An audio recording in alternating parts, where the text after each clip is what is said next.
Alright, I got one more for you, but it's a long one.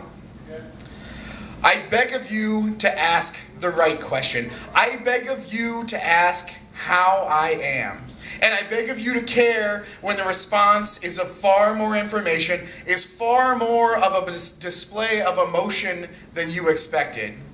I would merely ask this of you, but this is no request. I will beg upon my knees, and you will remember my words when you lie down tonight to sleep. I beg of you to care for yourself. I beg of you to alter the way you feel about the beggar. We are all beggars, and the being at which we beg most is most likely God.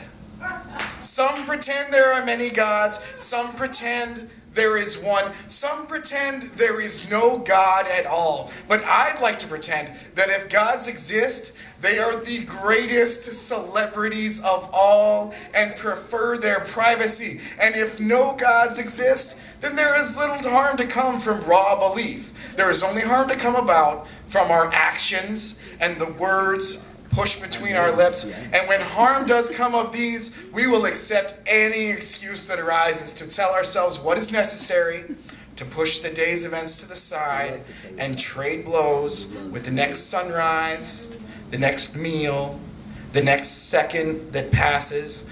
The young are the most immortal of the mortal that walk among us. And time, every breath, draws our life away. And we should be thankful for this gift in every instant that passes, as there are far worse things that can take our lives.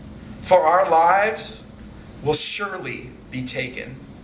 To think what I am saying now, or what will happen in the hours, days, and weeks that will precede matter, is an ideal held high among us. An ideal that drives us to preemptive decay. An ideal that slows the erosion of our misperceptions of the world around us. Don't you know we are merely the dream of a tick, sucking on the flesh of the universe that is a cow awaiting slaughter? Don't you know that this makes no sense, but tugs at you slightly, as surely as it tugged at me when this was written? And now at least one of you may beg of me the gift of more words upon this page. Beg of me to close a wound that I may have opened, or opened a wound that was not ready to be closed. Don't you know the wisest of us know nothing? But the most intelligent of us claim dearly everything we've read and learned, and hold intelligence before themselves as a paper costume that must not be worn out in the rain.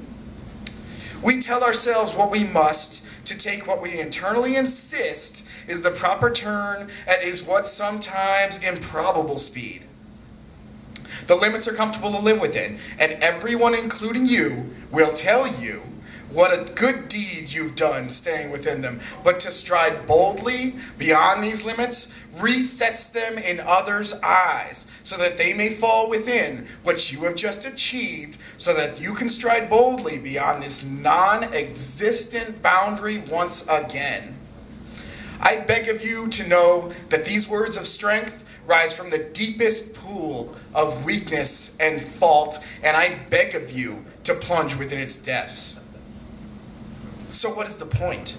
What is the point of all this madness that resides within us, that resides within our lives, that will reside in the wake of our deaths and after? I beg of your forgiveness, for I do not know.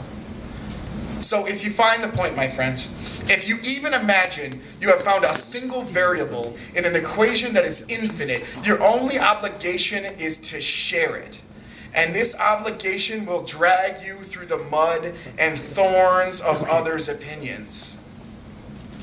Opinions change. No others are as fallible as you know yourself to be. Also know that others shape your life. I am not meant to lead. I am not meant to follow. I am meant to walk long distances alone without taking a single step. The stairs of life are endless, and often the mistake is to climb as many of them as you can. Often, this drives one to a breathless life.